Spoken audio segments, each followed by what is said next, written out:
Sunday రోజు పేపర్లలో వెలుగులు వచ్చిన కథనం ఏంటంటే వేరే మతాలను కించపరిస్తే శిక్షించేలా చట్టం అని చెప్పి ఎవరు మాట్లాడతారు? గౌరవ ముఖ్యమంత్రి, రెండవ ముఖ్యమంత్రి అనుముల రేవంత్ రెడ్డి గారు మాట్లాడతారు, పూజ్యులు పెద్దలు.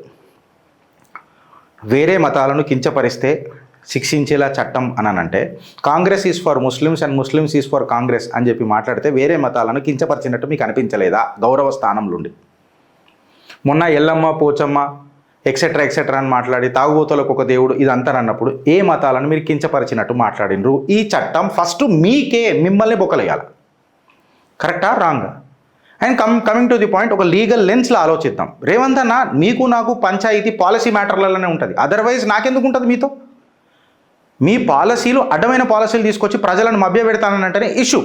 నా రేవంత్ అన్న ఏం మాట్లాడతారంటే ఈక్వాలిటీ బిఫోర్ లా అంటాడు.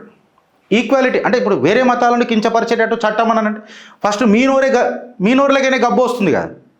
మీ నోరులకైనా గబ్బు మీరు మౌత్ వాష్ చేయకుండా మొత్తము మా నోట్లలో మన కొడతా అంటే ఏంది ఇది? ముఖ్యమంత్రి ఫస్ట్ కరెక్ట్గా లేడు. నీళ్ళు కిందికి వస్తాయన్నా, కిందికని మీదికి పోవు. ఇప్పుడు ఇది చూస్తే ఇప్పుడు రిలీజియస్ స్పెసిఫిక్ గ్రాంట్స్ ఎవరు ఇస్తున్నారబ్బా? 30,000 పర్ చర్చికి ఇస్తానన్నది ఎవరన్నా? ఫెస్టివల్ అలొకేషన్స్లో పైసలు ఇస్తానన్నది ఎవరన్నా? మళ్ళీ ఆర్టికల్ 14 ప్రకారము ఈ రీజనబుల్ క్లాసిఫికేషన్ టెస్ట్ అనేది ఫెయిల్ అవుతుందా కాదా? ఎందుకని అంటున్నా అంటే state of west Bengal versus Anwar Ali Sarkar 1952లా classification based on purely religious lacks అనేది మంచిది కాదు అని చెప్పి క్లియర్ కట్గా చెప్పారు కదా.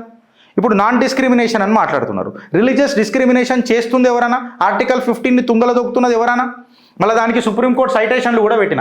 స్టేట్ ఎట్లా డిస్క్రిమినేట్ చేయగలుగుతుంది? Congress is for Muslims and Muslims is for Congress. You are assigning a complete party to a minority affiliation. దీన్ని మించిన అపీస్మెంట్ ఏముంటుంది అంట. మళ్ళీ ఇది సుప్రీంకోర్టుకి డైరెక్ట్ ఉల్లంఘన కదా. ఫస్ట్ మిమ్మల్ని లోపలేయాల్సి వస్తుంది. సెక్యులరిజం. మళ్ళీ ఈ సెక్యులరిజం అనేది కాంగ్రెస్ సెక్యులరిజమా లేకపోతే యూనివర్సల్ సెక్యులరిజమా? ఈ ఎగ్జిక్యూటివ్ అపీస్మెంట్ ఏంది అని అంటున్నా. బేసిక్ స్ట్రక్చర్ డాక్ట్రైన్ని మీరు తుంగలు దొక్కుతున్నారు అంటున్నా. బొమ్మాయి వర్సెస్ యూనియన్ ఆఫ్ ఇండియాలో ప్రిన్సిపల్ డిస్టెన్స్ మెయింటైన్ చేయాలి కదా పొలిటికల్ పార్టీలు, గవర్నమెంట్లు. మీరైతే Congress is for Muslims, Muslims is for Congress అని చెప్పి ఇవాళ మళ్ళీ ఒక కొత్త చట్టం తీసుకొస్తామని చెప్తున్నారు. ఎందుకు అని అడుగుతున్నా నేను. ఆల్రెడీ చట్టాలు గట్టిగా ఉన్నాయి. మీరు చదవక మా మీద కొత్త చట్టాలు రుద్దుతాము అని అంటే జనాలను భయపడేయనికనా రేవంత్ అన్న? ఫ్రీడమ్ ఆఫ్ స్పీచ్ అని చెప్పి మాట్లాడితే అది ఆల్రెడీ ఆర్టికల్ 19(1)(a) క్లియర్ కట్గా రాచుండ్రు. అదే ఆర్టికల్లా 19(2)లా నువ్వు ఇష్టం వచ్చినట్టు దేశద్రోహాని పైన మాట్లాడినా, అడ్డమైన వాళ్ళతో చేతులు కలిపినా, ఇష్టం వచ్చినట్టు చేసినా, దేశాన్ని కించపరిచిన, దేశాన్ని అవమానించిన ఫ్రీడమ్ ఆఫ్ స్పీచ్కి రాదు. ఫ్రీడమ్ ఆఫ్ స్పీచ్కి ఇది రాదు, గడ్డపార దించుతాం. రాజ్యాంగబద్ధంగా అని కూడా ఉన్నది. ప్రాబ్లం ఏంటనంటే మీరు చదవరు. ఇప్పుడు మా సుంటోళ్ళు చదవరు అని అంటే అది పక్కకు పెడదాం. కానీ మీకు చుట్టుపక్కల చాలామంది ఉన్నారు కదా. మళ్ళీ దానికి ఎన్నో సుప్రీంకోర్టు సైటేషన్స్ కూడా ఉన్నాయి. ఇప్పుడు నేనేమంటున్నా అంటే పబ్లిక్ ఫండ్స్ మిస్యూజ్ అని అంటారు. రిలీజియస్ సెలబ్రేషన్లు మాకు వద్దన్నా, మీరు చేయకండి. రిలీజియస్ సెలబ్రేషన్లు చేయకండి, మేమే చేసుకుంటాం మా పండుగలు. మీరు పరిపాలన చక్కగా అందించుర్రి. ఆర్టికల్ 266, 282 కూడా ఇదే చెప్తుంది. Ram Jawaya Kapur versus state of Punjab 1955లో కూడా ఇదే చెప్తుంది. పబ్లిక్ మనీ అనేది సెక్యులర్గా యూజ్ చేయాలా అని చెప్పింది. అంతేగాని రిలీజియస్ ప్రమోషన్లో కాదు రేవంతనా. నేను చర్చిలకి ఇస్తా, గుడ్లకి ఇస్తా, మస్జిద్లకి ఇస్తా, మౌలవీలకి ఇస్తా, వద్దు మాకు. నువ్వు పరిపాలన చక్కగా అందించు చాలు.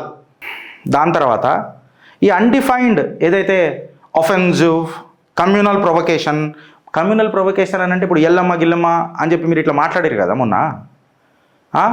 అందరు తల్లులను, అమ్మలను మీరు అవమానించారు కదా. మా గ్రామ దేవతలను మీరు అవమానించారు అని అంటే మా దళిత బిడ్డలను కూడా మీరు అవమానించినట్టే కదా. మళ్ళా ఆర్టికల్ 14+19 కలిపి చూసుకుంటే మళ్ళీ ఖచ్చితంగా మన కర్తార్ సింగ్ అనుకుంటా, Kartar Singh versus state of Punjab 1942లలో క్లియర్ కట్గా దాన్ని ఉల్లంఘించినట్టే అవుతుంది కదా. గౌరవ ముఖ్యమంత్రులు మీరే ఉల్లంఘించారు కదా. ఈ చట్టంలో ఫస్ట్లో మిమ్మల్నే జైలు వేయాల్సి వస్తుంది. మళ్ళీ ఈ చట్టంలో ఫస్ట్ బలయ్యేదే మీరు.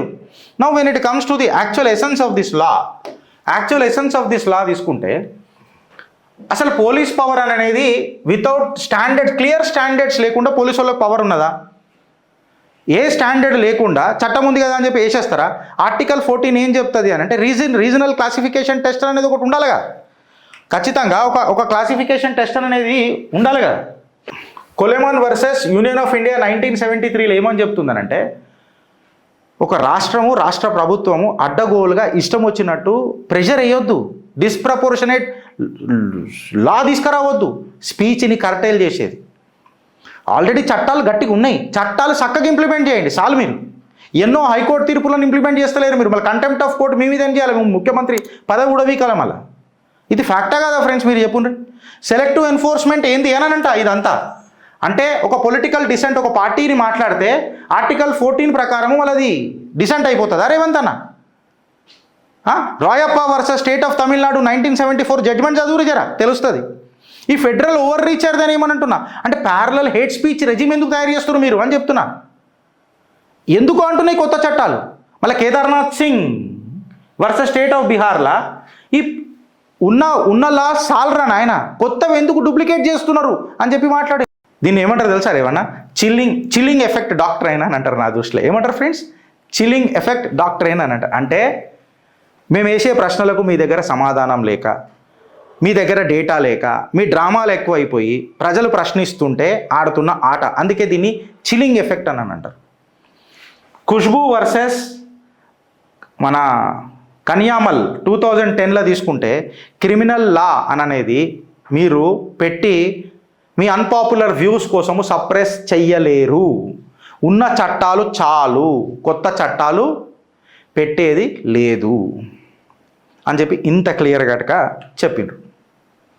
ఇంకా మీరు కొత్త చట్టాలు తీసుకొని వచ్చి చట్టాలు ఏదో మీ చుట్టాలైనట్టు చేయడం అంటే, నిన్న కర్ణాటకలో చేసినాం, ఇవాళ తెలంగాణలో చేస్తాం. ఉద్యమాల గడ్డ, ఉద్యమ ఊపిరితో ఉత్సాహం నింపుకున్న గడ్డ